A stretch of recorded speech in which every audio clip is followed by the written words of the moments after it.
Hey guys, welcome back to my channel. And today's video is When He is a Mafia and Finds You Locked Up Part 3. Please don't forget to subscribe, like, and share, and let's get going. The penthouse was quiet.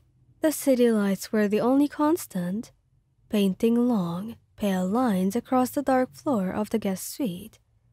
You had eaten the sandwich and the tea that they gave you, but sleep felt impossible. Every shadow felt like a memory of the damp cellar, and every creak of the expensive building sounded like approaching footsteps.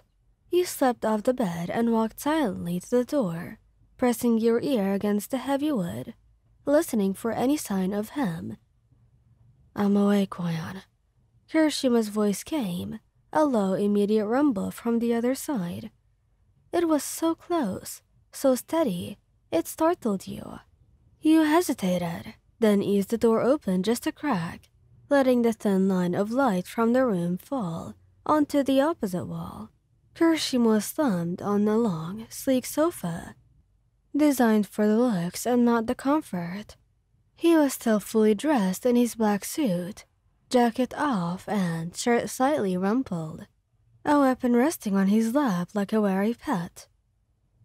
"I can't sleep," you whispered, keeping your voice barely audible. Kirishima set the weapon gently on the floor beside him and pushed himself upright. He rubbed the back of his neck, his muscles clearly tight. "Yeah, I figured. Honestly, I'm not sure I could sleep right now either," he confessed, his voice heavy with sincerity. He nodded toward the crack in the door. "You need anything? More tea? A blanket?" "No, Why are you doing this?" you asked, your voice shaking slightly. "Bakugo said I'm bait. He said I'm a liability.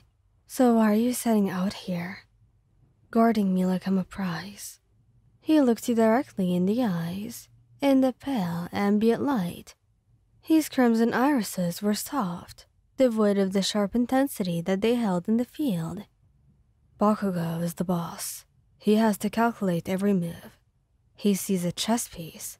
And yeah, you're a liability to the operation. I won't lie about that," Kirishima admitted. "But I'm his chief of operations because I'm loyal, not because I'm heartless. I saw you in the basement, Wayan. You looked like you were waiting for the floor to swallow you whole. You looked innocent." He leaned forward, resting his elbows on his knees. "I don't care who you are, or were to Bonso. You're a person, and you were hurt. I'm out here because if anyone in this organization, or anyone outside, tries to treat you like a thing again, they have to go through me first. That's my job. That's my choice." The next morning, Bakugo was waiting for you for the interrogation. "Up. Asset. 5 minutes, then you're out here." Bakugo's voice was abrasive and commanding as ever. When he knocked on your door to wake you up, you quickly changed into Kirishima's sweats and stepped out into the immense living area. Bakugo didn't even tell you to sit. He just gestured to the chair across from him with a jerk of his chin, and you sat. "Right, let's get this over with. You're going to give me the whole story, start to finish. And I mean every irrelevant, mundane detail ever. You stop when I tell you to stop. You don't ask questions. Got it?" Bakugo demanded, his crimson eyes already narrowed in suspicion. "Yes," you answered, your voice steadier than the night before. "Good. Start with your name, age, and where you lived. Then tell me the last normal thing you remember before you woke up tied up by Bonso's trash." You began speaking, recounting the basic facts of your life, your job, your small apartment, your daily routine. You watched Bakugo's reaction closely. He wasn't yelling, but his entire posture was hostile, waiting for the lie. The slip-up, the wire, he scribbled notes, underlining things in red pen with vicious force. "Wait, stop. You work in a bookstore. A legitimate tax-paying bookstore." "Yes." A small one downtown. You confirmed. Bakugo leaned back, crossing his arms. You are boring, Moyan. Infuriatingly boring. You are exactly what you look like. Irrelevant background noise. After you were done, Bakugo reached out, his hand snapping out to cup your cheek. Touch firm, almost bruising, but not threatening. Good job. You told the truth.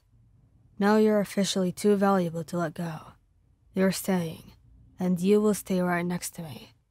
He stood, his gaze sweeping over you again. Kirishima nodded, his protective gaze meeting yours. Understood. I'll move into the next room right now. Come on, Moyan. You followed Kirishima, feeling Bakugo's powerful gaze on your back. You were still terrified, but now, a fragile thread of reliance, maybe even a dangerous attraction, had begun to weave itself around the two powerful men who had just claimed you. When Kirishima moved you to the room, he sat you down on the bed and sat right next to you. Look, Moyan, I know this is insane, but I meant what I said last night.